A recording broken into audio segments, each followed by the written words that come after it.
Okay, here we go, folks. I wrote this essay this morning, and I'm going to put it in video format and then upload it to my YouTube channel. And it's just my perception on what I think is going to come in the very near future. I could be wrong, but everything is lining up to show that I'm probably not very far off in reference to what is taking place in the world today. And here I go. It doesn't take a rocket scientist to see where America is headed in 2024, since 2024 is an election year. And since most political election years have in the past reflected the goals of the incumbent president to remain in power during the election year into the post-election outcome. In the past, some incumbents have deliberately started international wars just to remain in power, to draw away the people's mindset to a more pressing issue other than the presidential election.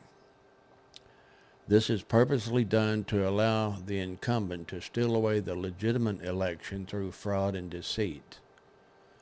It will be no different in 2024. Israel has desired to bomb Iran's nuclear facilities for the last 3 years. And for them, there's no better time than the present, as both Hamas and Hezbollah, who are Iranian proxies, are attacking them at the same time, along with the Houthis in Yemen. My prediction is that America will be in an all-out war with Iran before mid-2024, and America will decimate the Iranian oil fields, and the price of gasoline will skyrocket to the point that most folks who drive a non-EV cannot afford to maintain their travel, and this will be the catalyst for Biden's administration to push even further towards his green energy goals, to force Americans into buying EVs just to go to church on Sunday gatherings. This is the unspoken and unproclaimed ultimate goal of the coming war with Iran. But you will be told that it's because Iran was the head of the snake of the recent terrorism on Israel and their pursuit of nuclear atomic weapons of mass destruction that America went to war with Iran. This will be done to garner support of the American people, as many Iranians perish in the war. This coming Iranian war will explode into a global war as Russia enters the fray, backed by China's Navy in the Mediterranean, displacing the American Navy already there. Neither Russia nor China nor Turkey and the Emirates will stand by idly while America bombs Iran back to the Stone Age. A conventional World War III will teeter on the brink of a nuclear global war as Islamic Pakistan equips Turkey with nuclear warheads when the nation of Israel enters the fray in the joint war with America in the eradication of Iran's nuclear facilities and their pursuit of the WMD yellowcake and hard water facilities in Iran. Yes, sir, 2024 will be a tumultuous year indeed, and the threat of nuclear annihilation looms ever over the entire globe, and mankind's existence hangs in the balance. You think it's bad now? You haven't seen anything yet as to what's going to be within the next 6 to 8 months from now.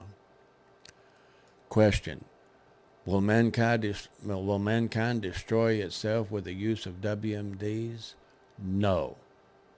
God will not permit such a thing. But mankind will use smaller battlefield tactical nukes during the war that will, when used, cause mass famine and starvation, radiation sickness and death, and local destruction on a scale that only appears in one's nightmares.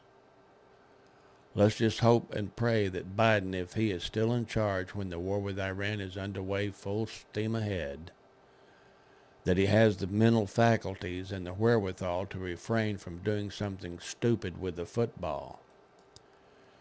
He is old and he is in bad health, and he is approaching the grave with one foot already in said same grave. And if he should choose to go out with a bang, it could be the biggest bang in world history. He is not mentally capable of rational thought, and he is hated by the American masses. In other words, the let's go Brandon mindset. It wouldn't be a great leap for him to just say to hell with America and its people. Why? Because Biden's mind is under the control of demons. And I don't say that lightly, nor do I say it because I myself dislike Biden. All I know of the man is that he is incapable of using his mind for the good of the people, such as his current plan to reestablish grizzly bears in people's backyards in Washington state. He's doing this all because of his push towards the green agenda and helping nature, his pantheistic beliefs. The man is a lunatic in mind, and he has his finger on the big red button of the football. What is the football, you might ask? It's a term used for the doomsday scenario when the president is in the air and aboard Air Force One Command Center with a briefcase command center that allows him to launch a global first strike of WMDs. In other words, all ICBMs at once. That briefcase, friends, is called the football. We are living, for the meantime, in the world's most dangerous times. More dangerous than in 1962 during the Cuban Missile Crisis, of which most reading this today or watching this video are too young to remember. That being said, I'll end this essay on a positive note. God is in control, friends, and if you are not his servant, it's high time to become his servant and place your trust and confidence in his more than capable hands, as that it's all that's left for humanity in this time of the end. Thank you, and hopefully this video might do something to wake you up if you're asleep out of your stupor and start watching and monitoring the world's events. Most people don't even want to watch the news nowadays because they think it is, quote unquote, too negative. Well, if you are not warned when disaster hits, you can't blame anyone but yourself. So with that being said, I'm going to end this little short video and get it reworked, check the sound and quality, and get it up on my YouTube channel for you folks to consider. I'm not worried myself because I know what the outcome is going to be. But there are many in this world who are scared right now, and they're living in fear. And there's no reason to live in fear. There's every reason to be a servant of the Most High God, because if you're not, and what I have just laid out materializes, you won't even be able to sleep at night when you go and lay your head on your pillow. So my best advice to you is to give your heart to God, invite him into your heart, live for him, confess your wrongs and repent of your wrongs, and allow the Creator of heaven and earth into your life, because he's coming soon. He'll be here far sooner than most people realize. And I've been studying this now for more than 50 years. And I'm not a scholar. I don't claim to be. I'm not seminary trained, and I thank God for that, because seminaries is teaching their graduate ministers junk. And they come out of their seminaries and they put in an employee application at a local church that may need a pastor. And he's hired, and he walks right in and starts teaching everybody in the congregation the same old lies that he learned. So I like to say that I am God trained. And that is an answer to a personal prayer that I prayed to him back in 1981. And I don't have all the answers. I don't claim to have all the answers. But I know enough to know that what I believe is so firmly ensconced within me that I had rather die than to revoke it. So that being said, y'all take care, and God bless you and keep you. And I pray that this video in some way helped you understand what is taking place in this world. You know, the events in the Middle East right now aren't what most people think a prelude to Armageddon.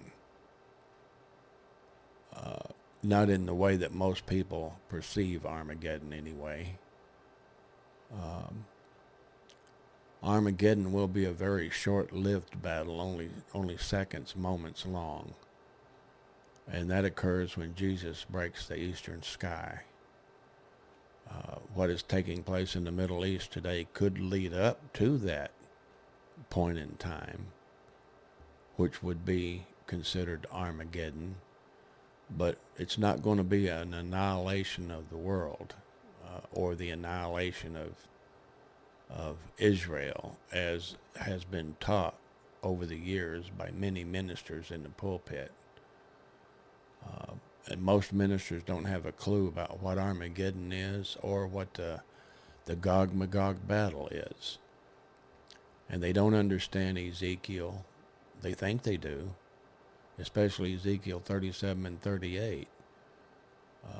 They don't understand the promise that God made to Abraham of giving him the land. God was not promising the literal, physical dirt land to Abraham. He was promising to Abraham and his progeny that literal geographical area would be eternally established through Abraham, which is done through Abraham's son of promise, Isaac, who was the promised son, through whom Jesus Christ came. So it was Abraham, Isaac, Jacob renamed to Israel, and Jesus came and was born in Bethlehem. He was the one that would bless all nations, not Abraham. And neither Israel today nor the descendants of Ishmael, the Arabs, understand what God was promising in Ezekiel 37 and 38. And the only reason America supports Israel is the selfish desire to have the blessing of God based off of what God said to Abraham, that blessed is he that blesses you and cursed is he that curses you. And the only reason America is allied with Israel is because they selfishly desire that blessing, which in a way is the sin of coveting.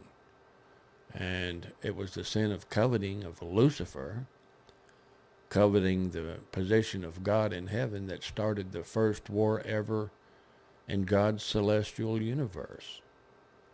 And war is of Satan, no matter why it's fought or who it's fought with. War is of Satan. So when this country and the military industrial complex and the Pentagon and all the congressmen like Lindsey Graham, who's actually a big mouth warmonger. He don't need to be in Congress. Blumenthal is another one.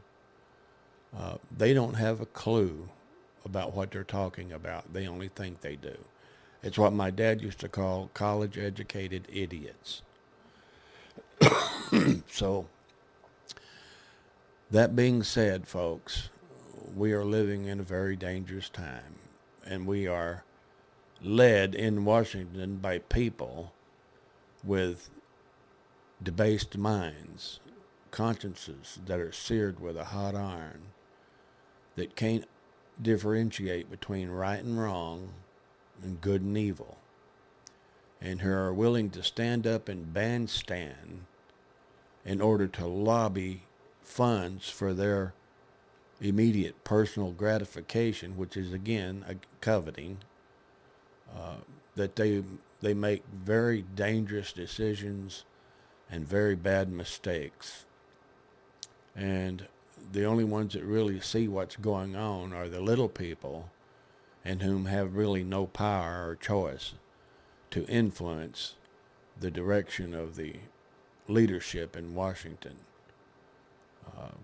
With that being said, y'all have a good weekend, what's left of it, and a better coming week. And put your trust in God, because that's the only one you can trust nowadays. You can't trust the leaders of America, no matter who they are, from, Marjorie Taylor Greene to the new House Speaker, Mike Johnson, who is totally a pawn. Anyone on the Supreme Court, anyone on the state, local, and judicial courts, appeals courts, local courts down to your hometown level, none of them can be trusted to do what is right. They do what gets them in the papers and what gets them before cameras and what gets their name plastered across the internet, because power and money and greed for the same is basically what motivates all politicians. Regardless of party, they are in it for the money, and they are in it for the greed for power, and they're in it not to benefit you or I. They desire their positions strictly from selfish gratification. And none of them, not even Donald Trump, can be trusted to do what is right. First of all, Donald Trump is Jesuit trained as well. He was trained in Fordham University. And one of the Jesuits' primary motto is, quote, "the ends justify the means," unquote, which means that they will do anything necessary to accomplish their goals, from lying to you, from deceiving you, from saying one thing that you agree with, yet turning around and doing a totally different thing that is going to harm you. The ends justifies the means is their motto. And if you've ever read the Jesuit blood oath of induction, you will understand their mindset. And of course, you need to understand what The Art of War, written by Sun Tzu, details. There are many in this country, and I'm sorry to say this, but they're living in total social, religious, political, and economic ignorance. They just don't have a clue. So, y'all take care, and hopefully this video will enlighten you to some degree. And with that, I'll say goodbye for right now, and may God bless you all individually, your families, your communities, because it's going to get really nasty within the next 3 years, to the point that your life will be in peril. May God bless you all. This is Ken saying goodbye for now.